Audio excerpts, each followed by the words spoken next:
course, you probably recognize that that phrase as what was applied to Elijah, right? But Elijah wasn't the one who was troubling Israel, and I wish that our story today were quite as clean cut as Elijah's story, because we'll be talking about Dr. Kellogg, and unfortunately, in his later years, he was a troubler of Israel. But that seems to be all we remember him for. If you ask people, "Oh, do you know anything about Dr. Kellogg?" the answer I get is usually something like, "Oh, he invented cornflakes and he was a pantheist." Well, there's some truth to both of those, but that's not the whole story. So I want to include a little more of the story, right? And it is a significant, it's a tremendously important story for the Seventh-day Adventist Church, because there's a subheading there says, "This is why the loud cry only began." So this is more history now. This is more of a historical presentation than a biblical or philosophical one. So that's where we are, and let's just jump on in. So to get started, we need to have a few background facts to work with. For starters, there was a General Conference session in 1888. It lasted from October 10 to November 5, quite a long session. Actually, the first 10 days were devoted to a ministerial institute, and then the remainder of the time was for the General Conference session proper. If you have heard of the 1888 General Conference session, if anything that you know about that, that's this session. This is the Jones and Wagner and Righteousness by Faith session. This is that General Conference session. So if you know any of those stories, this is where this happened. And Ellen White would say, after the meeting at Minneapolis, Dr. Kellogg was a converted man, and we all knew it. We could see the converting power of God working in his heart and life. Now, I'm a curious sort of a fellow. I ask questions. I think about things, and I read that statement and I said, how did they know that he was converted? What was different? They could see this working in his heart and life, but what was different? And so I went and did a bunch of reading and read letters and manuscripts and books and things, and the only conclusion I can really come to is very simple. It's like, after his conversion, he was much nicer to people. And that doesn't sound like anything very dramatic. But Dr. Kellogg was not a regular, normal human being. He was human enough, no question that. But Dr. Kellogg didn't do things halfway. He was just kind of a dramatic sort of a fellow. And when he started being nice to people, it amounted to a lot more than probably would if I started being nice to people. But let's go on. Skip over a whole bunch of details, and we'll say that in the summer of 1890, so the General Conference session there was at the end of 1888, and he went back home from Minneapolis to Battle Creek, and he started being nice to people, like I say. But by the summer of 1890, so about a year and a half later, he was in a town where he happened to be. They weren't at home, but he happened to be at some meetings with Ellen White, and he asked to speak to her, and he presented some ideas. He said, "I have been reading in the review the Review and Herald, the church paper, about people who are dying and they're orphans, they're children. And we're not doing a very good job of caring for them. Should we start an orphanage?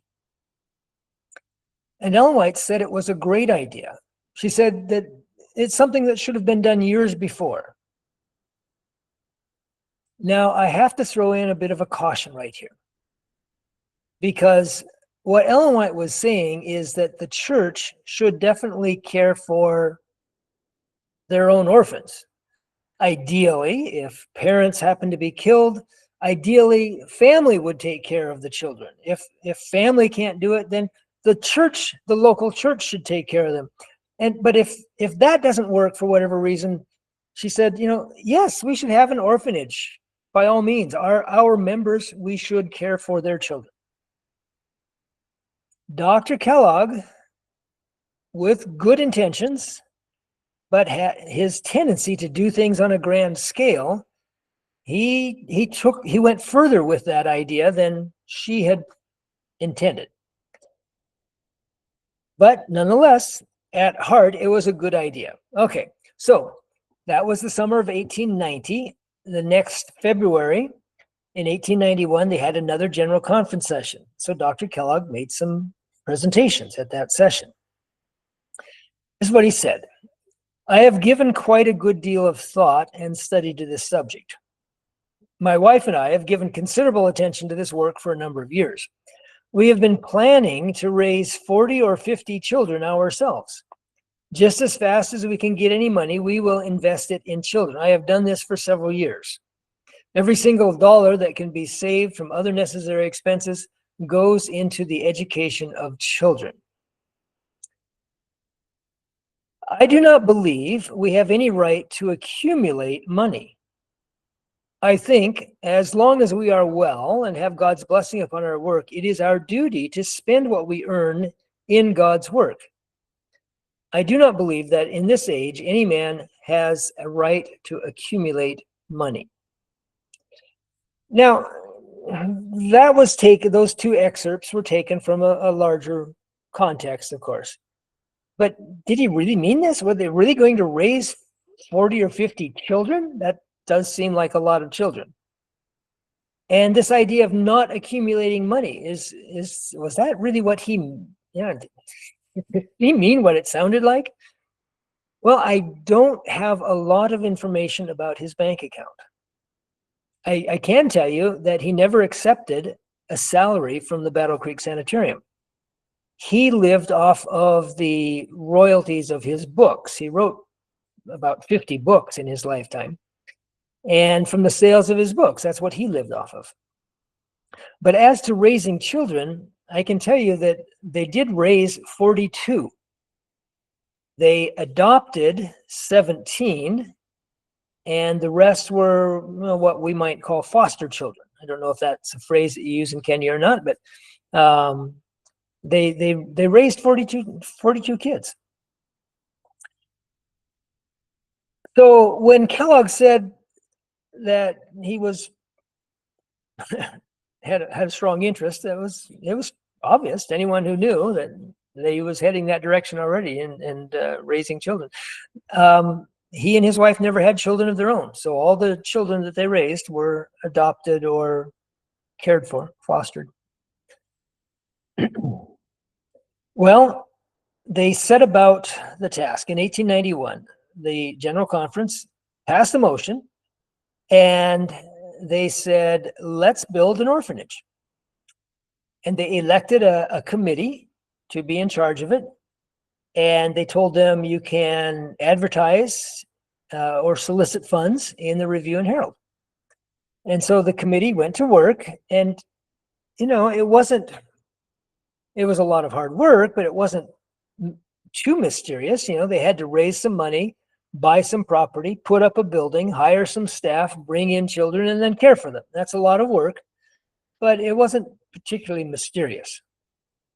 And so they set about this project. By a year's time, in February of 1892, the one thing they had learned was the church was not that supportive of the idea of an orphanage. The donations just really had not come in like they had been hoping. By February of 1892, they had enough money to buy a piece of land. No improvements, no building, nothing set up, but they did buy some land. And they used all the money they had, basically. And so there was a problem, though, and that is that even though the church was not enthusiastic about having an orphanage, there were a few people, some of them Adventists, some of them not, who were enthusiastic about an orphanage. And these are ones who were caring for orphans that they didn't want.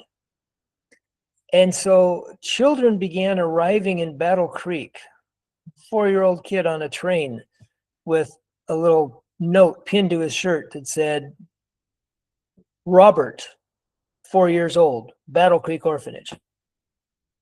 Well, they didn't have an orphanage yet. And Kellogg had about 25 of these little kids that had landed in Battle Creek with no return address. So Kellogg rented a couple of little cottages out behind the back of the sanitarium, and he would go in and he would steal nurses from the sanitarium, and he'd say, you, and you, I need you out here. I've got a disaster on my hands with these kids. So he'd take them out and they'd care for the children in the back. And then in April of 1892, a Mrs. Carolyn Haskell came to visit a friend of hers in the sanitarium. Mrs. Haskell was not an Adventist. She was not related to Stephen Haskell. You may have heard of him. He was an early Adventist minister. She had no connection to the church other than her friend was in the sanitarium. But she came to the sanitarium and she liked what she saw. She was impressed, and she got to thinking. Her husband had died about a year before, and he had been quite wealthy. He owned some sort of a manufacturing plant. And when he died, she was left with quite a bit of money. And she wanted to do something as a memorial for her husband. So she called Dr. Kellogg and said, may I speak with you? And he said, yeah, certainly. She said, I am interested in helping you. Is there anything you need help with? I would like to make a donation. And he started off with a standard thing that he would reply to that about a particular kind of sponsorship for someone who couldn't afford to come to the hospital. And it was about $100 a year, which was quite a bit of money in those days, but it's about $100 a year. And she listened politely, and then she said, I was thinking of something rather larger. And all of a sudden Kellogg thought, oh, the orphanage. So he outlined this whole need for the orphanage to her. In the end, she donated $40,000. That was the biggest donation that anything connected with the Adventist Church had ever received up to that point. She donated $40,000, and with those funds, they built that building. Now, I know you don't use dollars as such in Kenya, but I'm sure you're probably familiar with the idea of inflation. And yes, they have inflation all around the world. So $40,000 today, I know you could not even buy the windows for that building for $40,000. Or my mistake, it was 30,000, but still, yeah, not 40, it was 30,000. But they built that building with her money. It wasn't Adventist money. They just built that building. And the building started in the summer of 1892. Okay. Well, there's another story that goes along with that. And that is the visiting nurses program. What had happened is that in early 1892, a 17-year-old girl had come to the sanitarium for diagnosis. She was sick, and nobody seemed to know exactly what was going on or why. So she spent 6 weeks at the sanitarium, and Dr. Kellogg had personal contact with her, and I guess some diagnostics. I don't know what all they did. At the end of 6 weeks' time, she went back to the city of Chicago where she had a surgery. Now, why she would have surgery in Chicago rather than the sanitarium, I don't know. This was a time when 20 to 25% of all thoracic surgeries resulted in a death on the operating table. 20 to 25% of the patients never lived through the surgery. And Dr. Kellogg was, I think, right at that time in the process of setting what was then a world record of something like 162 surgeries without a fatality. Why would she go to someone else for surgery? I don't know. Maybe he was a specialist. But she went to Chicago and she had this surgery. But the surgeon, I don't know, maybe it was cancer or something. Basically, he opened her up, looked around, and said, there's nothing we can do. Closed the incision, and everyone knew she was going to die. So on her deathbed, she made her father promise that he would pay to have a nurse from the sanitarium come and work for the poor people of Chicago. She said, there are no nurses on earth like those nurses in the Battle Creek Sanitarium. And I want you to do this as a memorial to me. Well, her father was a banker. He was, I suppose, fairly well-to-do in terms of finances. And so he wrote a letter to Dr. Kellogg and said, hey, I need one of your nurses. And Dr. Kellogg was very busy and he didn't need another project. So he ignored the letter. And the father wrote 2 more times and Kellogg ignored those letters too. And then the father was either lucky or he became more strategic, I suppose. And he had his wife write. Dr. Kellogg had a very soft spot in his heart for mothers. And his wife wrote, the banker's wife wrote and said, we need one of your nurses to work in Chicago. So Dr. Kellogg went walking over to the sanitarium and he hunted up Emily Schranz. Now, I am not positive that the picture there is Emily, but it is definitely one of the visiting nurses. So Emily was the best nurse in the sanitarium. And Dr. Kellogg went and said, Emily, would you be willing to go and work in Chicago? And she prayed about it and she decided to go.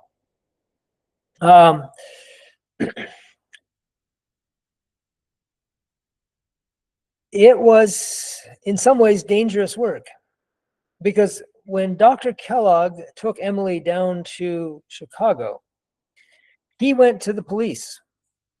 He went to a number of different places and he asked advice. He said, we want to work where no one else is working. We want to work where no one else will work. And so they were sent to an area that was known as the stockyards for cattle. At that time, there was a very large amount of cattle that shipped in and through Chicago off to various markets for beef sale. And the stockyards was a very rough area of the town. The police would not go in the stockyards. Many times as the visiting nurses would be walking down the street, they would hear a whistle and a policeman hollering at them and says, ma'am, turn around, don't go there. And these nurses would turn around and say, thank you very much, officer. But they would point to the white cross on their cape or shawl or whatever that is. And they'd say, I will be fine. Thank you, sir. And they were. The people in the stockyards loved those nurses because they treated them with respect. There were some close calls. There were nurses who were abducted and then released. There were nurses who, but the people of the stockyards area, they defended those nurses. Nobody hurt those nurses, or they were going to be in trouble with the people. Well, that visiting nurses program also began in the summer of 1892. In November, there was one more thing that we have to get into the story here. Dr. Kellogg held a meeting the first Friday night of November 1892 with all the sanitarium staff. And he presented the idea of starting what he called Christian help bands. Christian help, H-E-L-P, Christian help bands. He said, basically, you know, we have a sanitarium, or we have an orphanage being built, and we didn't put a dime into that. We have visiting nurses working in Chicago, and a non-Adventist banker is paying for that. And here we are in Battle Creek with, you know, quite a few doctors and nurses and all the people that work in the sanitarium. Surely we can do something here. And so they came up with a pretty simple idea. Kellogg came up with the idea, and he presented it. He said, let's start a Christian help band. And this was an organized group of church members with a variety of skills, all working together to help people who needed things. Maybe they needed firewood because it was going to be a cold winter. Maybe they needed warm jackets for the children. Maybe they needed food or a job or medical care. Even surgery. Sometimes they managed to work out an opportunity for someone to get surgery who couldn't afford it. And the idea was to have this band of workers and just try to help people. That night in November of 1892, they elected Christian Help Band number 1. And the leader was an Adventist from Australia, actually, who had come to Battle Creek to take the nursing program. His name was Arthur Simmons, and he had an interesting career, which we don't have time to go into right now, but he was a key fellow.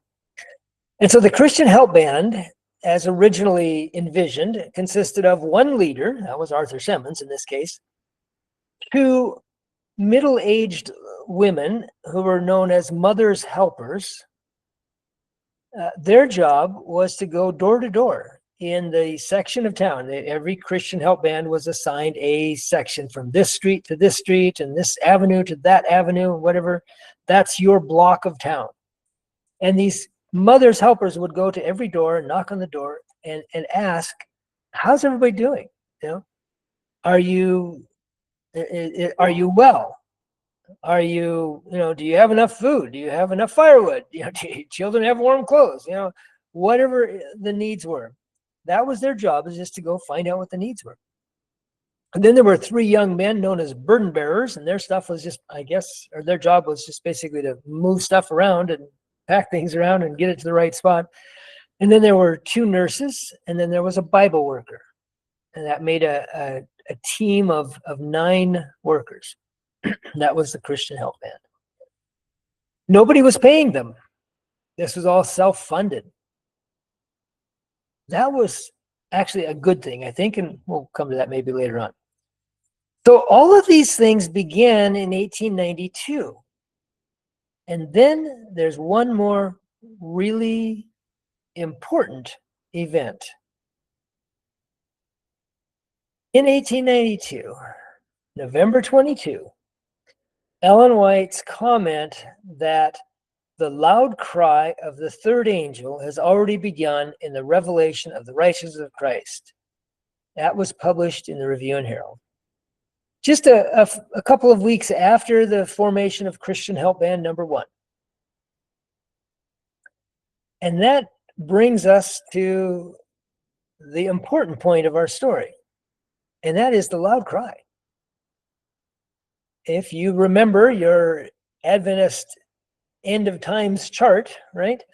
The loud cry is almost contemporaneous, shall we say, coincidental, same time as the latter rain. And it's just shortly before the close of probation. It's one of the last things on the list before the second coming. And Ellen White said it had already begun. Well, that was late November 1892. And then in early 1893, there was another General Conference session. So just have to keep this in mind, is that the word came that the loud cry has already begun, and then a couple months later, there's a General Conference session. So this was in 1893, January 27 to March 7, quite a long one. Again, they had the Ministerial Institute and then the General Conference session. Elder A.T. Jones presented a 24-part series of studies on the third angel's message, went from start to finish all the way through that whole time period. That's an excellent series of studies. It's been reprinted at least 3 times that I know of. If you've ever had opportunity, I would encourage you to read through those studies. But there was one other announcement on the front page of the General Conference Daily Bulletin. Said Dr. Kellogg would present a series of talks on medical missionary work in the afternoon. This is what the announcement said. But it turned out these were actually 8 talks between February 5 and February 15. Now, if you wanted to know what Dr. Kellogg said at a General Conference session, you would normally go and look at the General Conference Daily Bulletin, which is the official record of everything that goes on at the General Conference. But you won't find Kellogg's talks there. I never realized that. I'd never noticed it. I have an original copy of the 1893 General Conference Bulletin, but Kellogg's talks aren't in it, and I had missed the announcement on page 1. So I never knew that he even spoke in 1893. It just, never was an issue to me. But when I learned that he had, and when I saw what he said, it was, well, for me, it was life-changing anyhow, I guess. Now, you won't find any of what he said in the General Conference Bulletin. What I found, the Lord provided it to me. It was a long, complicated thing that a series of providential circumstances that stretched out over 28 years. That was kind of crazy, but in 2010, I ran into Dr. Kellogg's sermons, and they came from this publication.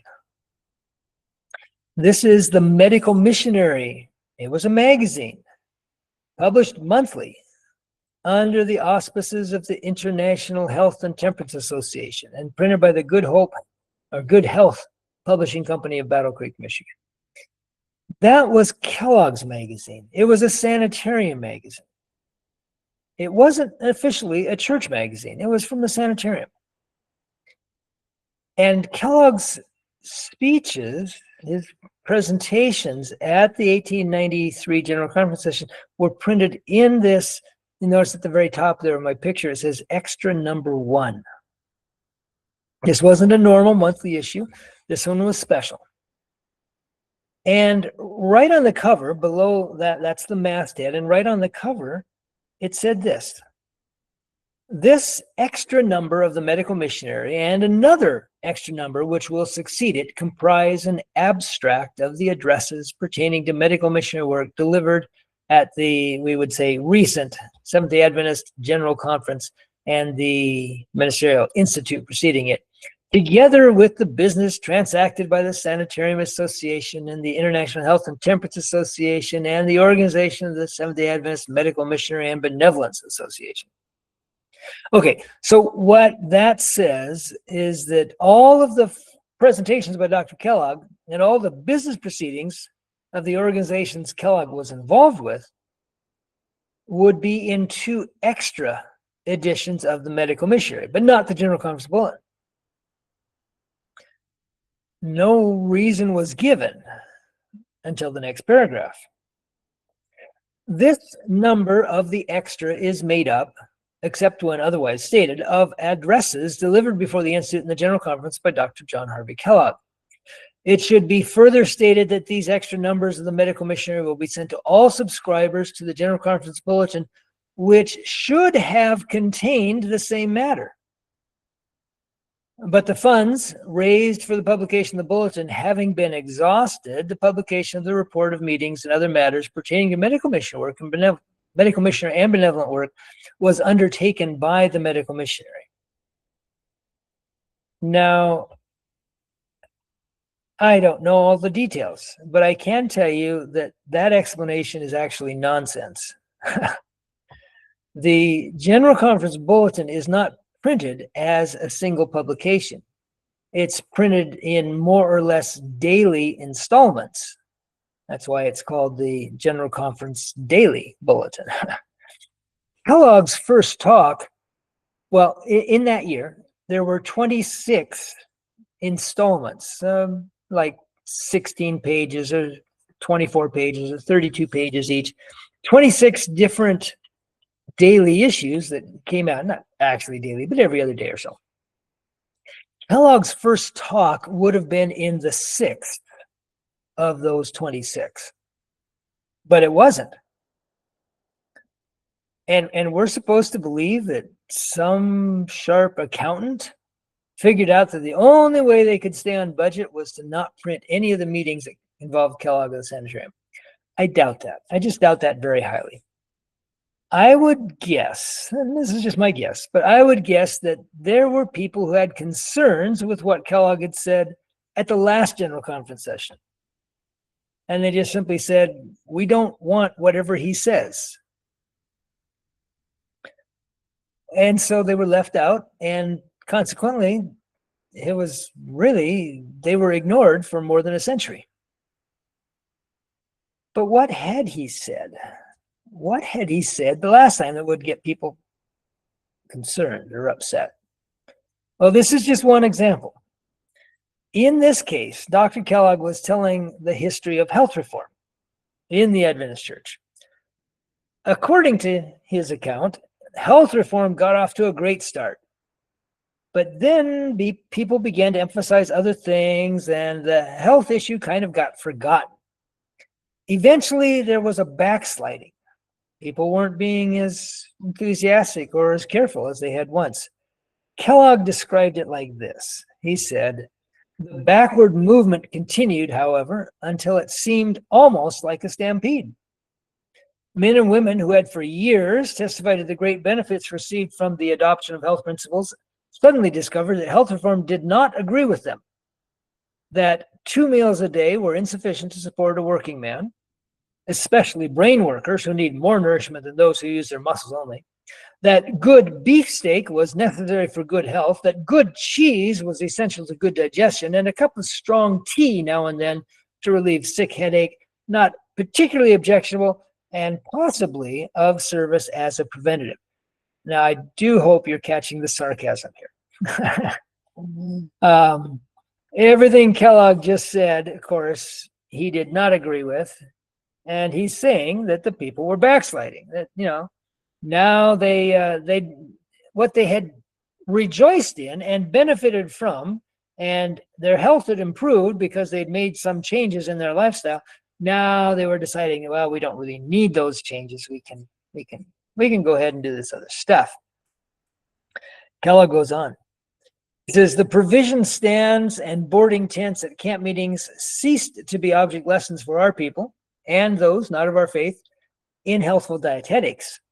The camp meeting provision stand the last decade has rarely failed to include in its stock a good supply of lard crackers, ginger snaps, baker's pies and cakes of various sorts, dried beef, smoked halibut, salt codfish, that is actually misspelled in the publication, salt codfish, smoked herring, painted candies, and unwholesome knickknacks of various sorts, a good supply of cheese, ripe enough to be buried and lively enough to move on if not kept in a cage, and in the background might usually be seen, arranged in a picturesque manner, sundry coils of sausage, warranted, however, to be baloney, as I have frequently been told, which is a guarantee that the article is not Simon pure swine's flesh, but a miscellaneous assortment of all manner of beasts. Well, Kellogg probably stepped on some toes when he said that kind of thing. I think that had something to do with why his ideas were not printed in the bulletin the next time they had a general conference session. But that's just me guessing.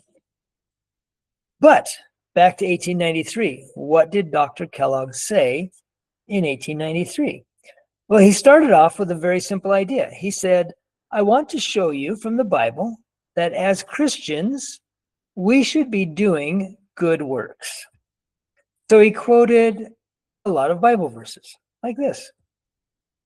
Command those who are rich in this present age not to be haughty, nor to trust in uncertain riches, but in the living God who gives us richly all things to enjoy. Let them do good, that they be rich in good works, ready to give, willing to share, storing up for themselves a good foundation for the time to come, that they may lay hold on eternal life.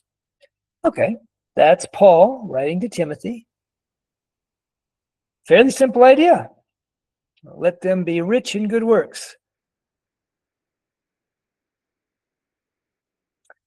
There's another one, that the man of God may be complete, thoroughly equipped for every good work. Those who have believed in God should be careful to maintain good works. And let our people also learn to maintain good works to meet urgent needs, that they may not be unfruitful. Now, I think it's perhaps important right here to notice that he says, maintain good works to meet urgent needs. I think that the highest priority, at least, of good works is urgent need. I do think it's possible to supply funding or materials to people that it won't actually benefit. They won't be gaining what you want them to gain. And I think that calls for some good common sense. But anyhow, the verses go on.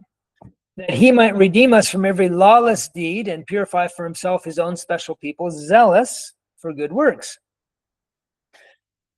In 1 Corinthians 11, this is quoting Dr. Kellogg now, as he's quoting Paul, right? Paul exhorts us, be ye followers of me, even as I also am of Christ, who, Peter tells us, left us an example that ye should follow his steps. In Acts chapter 10, Peter tells us that Christ went about doing good. If we follow Christ, we must also go about doing good. We are not to wait for the opportunities for doing good to come to us, but we must go about doing good, seeking opportunities to do good, to help the needy, to bless and comfort the sorrowing, to uplift the fallen. We must search them out, not wait for them to hunt us up and move us to action by their appeals. We are not to be narrow in our charities, for Paul says to us in Galatians 6:10, let us do good unto all men. It is true, he adds, especially unto them who are of the household of faith. But this does not excuse us from doing good to those who are not of the household of faith, for he says all men. And certainly we can hide behind this apology, for we have not been good even to those belonging to the household. What is he talking about? We have not been good even to those belonging to the household. Well, they were still trying to get this orphanage built. Kellogg had originally wanted to have really a very modern idea. He wanted to have a combined orphanage, and we might call it an old folks home. He wanted to care for both the young and the old. That's actually a pretty good plan. That for years and years, we have been well able to furnish a home for the aged, the infirm, the homeless, for poor widows, worn-out ministers, aged pilgrims, and helpless children. Members of our denomination, old pioneers in the cause who gave liberally of their property in the early days when the work was just beginning, and whose faith in the truths which we profess has led them to put all their earnings into the cause instead of hoarding up a competency for themselves. All these worthy and deserving ones who appeal to us on fraternal as well as humanitarian grounds, we have neglected in a manner which has become a denominational disgrace. Wow. Put bluntly, Kellogg was embarrassed by his church's response to these issues. The church as a whole seemed to think that health reform, medical missionary work, and anything else associated with Dr. Kellogg was at best a nice little optional feature that some people might be interested in. But Kellogg knew that all of these things were vital, that God was calling for them as a necessary part of his work. And Kellogg was frustrated that so many others were content to ignore these things. What could the doctor do? What could he say? Well, he'd spent 2 meetings quoting the Bible. In his 3rd meeting, he switched to quoting Ellen White. Now, I should explain in the next few slides, the text that is in red, those are Ellen White's words, and then Kellogg is quoting her. Ellen White would write, "We have seen the widowed mother with her fatherless children working far beyond her strength in order to keep her little ones with her and prevent them from suffering for food and clothing. Many a mother has thus died from overexertion."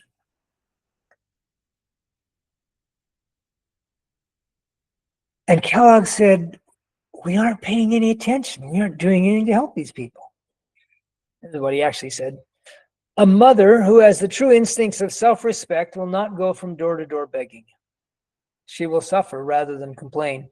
And because people do not complain, because they do not clamor for assistance, we do not stop to think that they may be suffering. We seldom inquire after them." Now, I'm going to have to say that where I live, at least, I think there has been a change in the culture. I think we've become much better at clamoring for assistance than we used to be.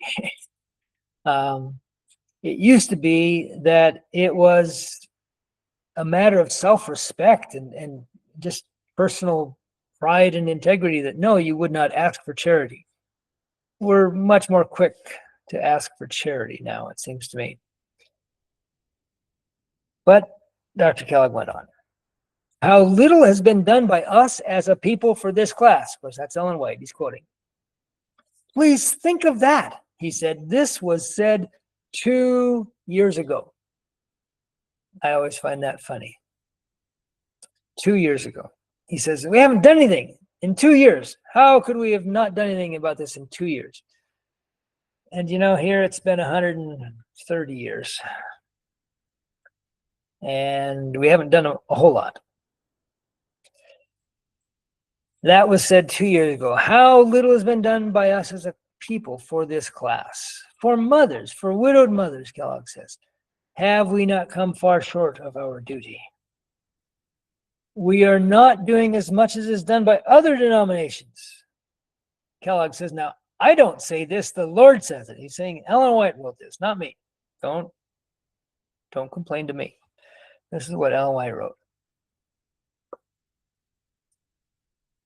Kellogg went on. He says, we have set ourselves up on a high pinnacle and say, we are God's special people. Our cause is the Lord's cause. And we talk about ourselves as being the peculiar people. And yet we are not doing as much Christian work, and Christian work of a very important character, as other denominations are doing. Again, and he quotes Ellen White, it is right that more should be expected of us than of others. The Bible teaches us the same thing, that we ought to be doing more than others, but we are doing less. Now, can we expect the loud cry to begin while we are so neglectful of the needy around us? We may imagine that the Lord is going to work miracles for us and to do this work himself, but he will not.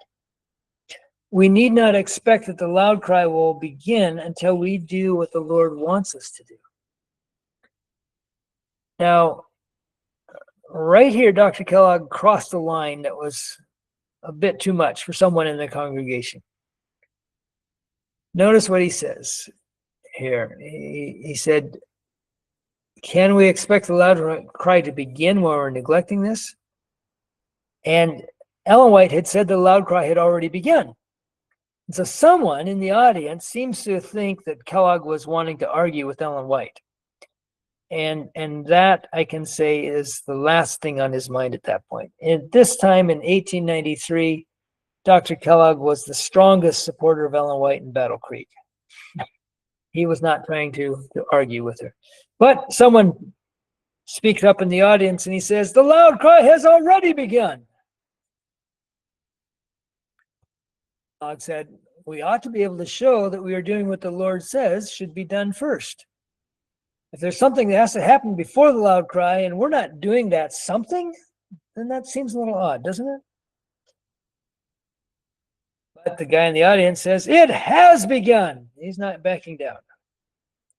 So Kellogg said, then we shall see this work that the Lord tells us must be done begin right away. So what is Kellogg talking about? What is this work that must be done? He went on with his presentation. He said, now the question is whether the Seventh-day Adventists are going to lead in this work, or is it going to be left for someone else to do? The Lord has given us here a very precious work to do. It is not the whole of the third angel's message, but it is a part of it. You read in Isaiah 58 how we can make our light shine. Now, this is his third sermon, I believe, maybe the fourth.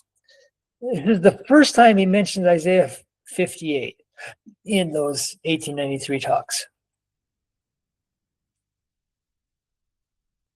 And when I was reading that, all of a sudden it just began to make sense in my mind. But let's let him talk it. This is what he said next. If you draw out your soul to the hungry and satisfy the afflicted soul, and then shall thy light rise in obscurity, and thy darkness shall be as the noonday. He's quoting Isaiah 58. He said, this is how it's done. If we want the loud cry to begin, brethren, that is the place where it is going to begin. The loud cry is going to begin with our doing the things that the Lord in this chapter says come before the loud cry. So he says we must draw out our soul to the hungry and satisfy the afflicted soul. He says if we will do this, our light shall shine. Well, Kellogg's making an interesting point right here. And it's an important one. What he's saying is that the loud cry is the same kind of work that Jesus did. That's really what he's saying. Because Jesus spent more time healing people than he did preaching. Jesus traveled around and did all this medical missionary stuff. We talked about that a little bit yesterday. And Kellogg recognized that. He says, that's how the loud cry is going to begin. Well, that bothered someone. And again, someone in the audience speaks up and says, don't you think the loud cry has commenced? Kellogg said, I don't know. I am presenting this subject of medical missionary work from my standpoint. There is everything to indicate that the Lord is anxious to have the loud cry begin to sound. But he says these things referred to in Isaiah 58 must first be done. And so far, the things that have been done by us the things that have been done in this direction have been done by other people, not by us. What's he talking about? Well, the sanitarium. No, I'm sorry, I keep saying that. The orphanage. The orphanage was built with non-Adventist money. The visiting nurses were paid for by non-Adventist money. Kellogg's saying, we haven't taken up the work of actually blessing the world. How will the character of God ever be made known if we don't work the way Jesus worked? Kellogg was not trying to fight with Ellen White. He was missing something. We'll look at that in a minute, but let's hear him out first. What did he say? He made this comment. He said, Brother Jones may be right in thinking that the time has come for the loud cry to begin. But the loud cry has been begun by our people. It must be because we have just begun to do a little in the way of letting our light shine. But we have done so little in that way that it seems to me that before the loud cry will make any great noise in the world, we will have to let our light shine a great deal brighter than we have ever yet done, because the works come first. The light must shine through these good works before we can be called the repairers of the breach and the restorers of paths to dwell in. For that promise comes after all these conditions, you see. Now, Kellogg's making a very interesting point, and you can agree or disagree. But what he's saying is that this loud cry is a revelation of the character of God, which has to be done in the same way that Jesus did it. That rests on us to do. And when that's done, that's when the test will come. Kellogg went on. Said, we had a testimony over 30 years ago saying that we as a people were to rise higher and higher. But it does not appear from testimonies received at different times since that one was given that we have risen perceptibly from that time until now, a period of over 30 years. How is the loud cry going to be given through us when a large part of the denomination are 30 years behind time and sounding a note altogether out of tune?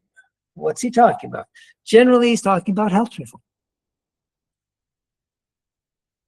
The Spirit of Prophecy gave us health reform to be a blessing.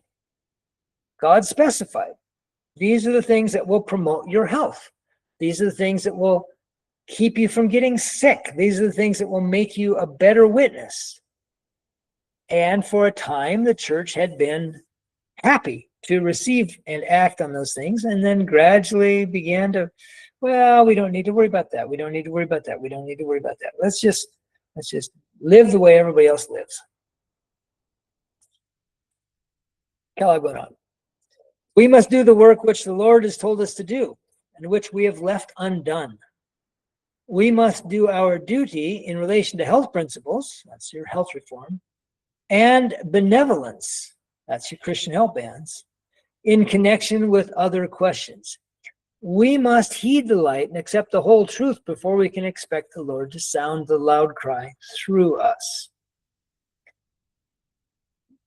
Now, we looked at this quote before, but I just want to highlight that section. I would say that's exactly what happened. We had just begun to do a little in the way of letting our light shine. Now,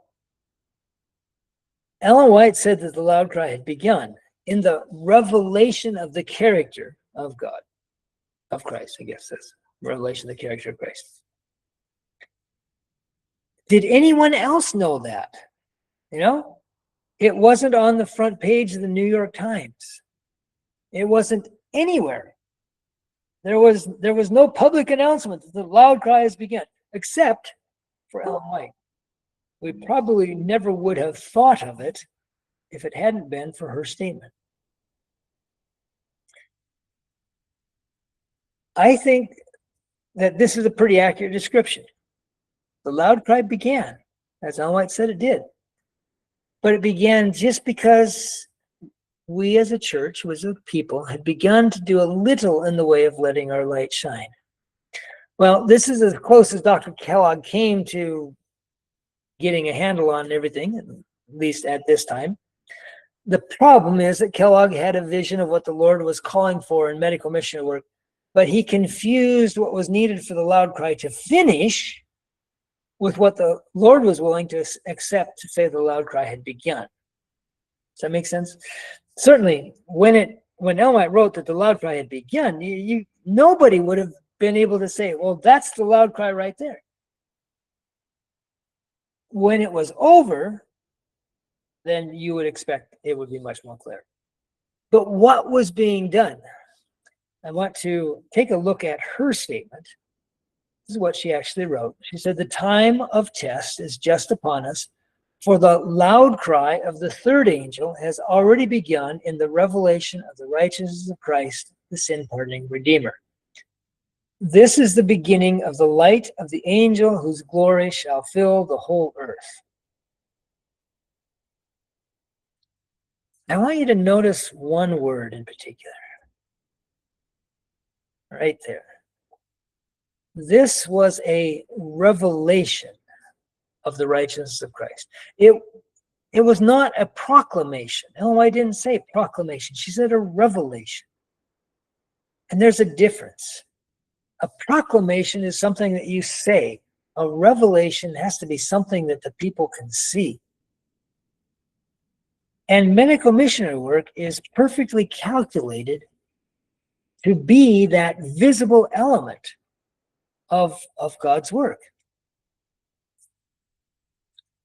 Notice these words as well. The glory shall fill the whole earth. Notice here, we shall see the medical mission work broadening and deepening at every point of its progress until the whole earth is covered as the waters cover the sea. The glory of God is his character. The glory of the Lord will cover the earth. Well, everyone will see the character of God. And how is that to be done? Well, it's going to be done by God's people living his character. Notice these two verses, Isaiah and Habakkuk. They shall not hurt nor destroy in all my holy mountain, for the earth shall be full of the knowledge of the Lord as the waters cover the sea. In Habakkuk, it says the earth will be filled with the knowledge of the glory of the Lord as the waters cover the sea. How much of the sea is covered by water? I suppose you could say that there's some ice. I don't think that's what he's talking about. The waters cover the sea completely. The glory of the Lord is to be manifest for the world to see. Well, the goal of all this, this is from Ellen White now, the work that the great teacher, Jesus, the work that Jesus did in connection with his disciples is the example we are to follow. It is only by an unselfish interest in those in need of help that we can give a practical demonstration of the truths of the gospel. The Lord will give you success in this work, for the gospel is the power of God unto salvation when it is interwoven with the practical life, when it is lived and practiced. The union of Christ-like works for the body and Christ-like work for the soul is the true interpretation of the gospel. That's just mind-blowing to me. This makes so much sense. And I want you to notice one word. The word true, down there at the bottom. This is the true interpretation of the gospel. What that means is that every other interpretation is, to some degree, false. Well, this is a big issue. Dr. Kellogg was dreaming of the church as a whole taking up medical missionary work as the means to portray the character of God. And the church as a whole was not that interested, which is sad. Ellen White would write and show us the significance of these things. She said, I want to tell you that when the gospel ministers and the medical missionary workers are not united, there is placed on our churches the worst evil that can be placed there. Notice that word. The worst evil. When the ministers and the medical missionaries are not united, it places the worst evil. Now, there's nothing worse than the worst. And that was such a stunning statement to me when I first read that. I said, how could, What if the General Conference president were demon possessed? Wouldn't that be worse? And the answer is no, I guess. How can this uniting of gospel and medical, how can that be so important? Well, we'll cover that more in other sessions, but simply put, I think it's that important because that's the only way that God's work will ever be finished. That's the only way that we can demonstrate the character of God. Last slide. Our medical missionaries ought to be interested in the work of our conferences, and our conference workers ought to be as much interested in the work of our medical missionaries. Because it all needs to be combined and united in order to get rid of the worst evil. That's what it will take. Well, that's the beginning of Dr. Kellogg's career. We'll have another session on Dr. Kellogg. Our next one goes back to looking more at medical missionary work as an entity, as a thing. And then the last one will be talking about Dr. Kellogg. So I hope that has made sense to you. Any quick questions I can clear up?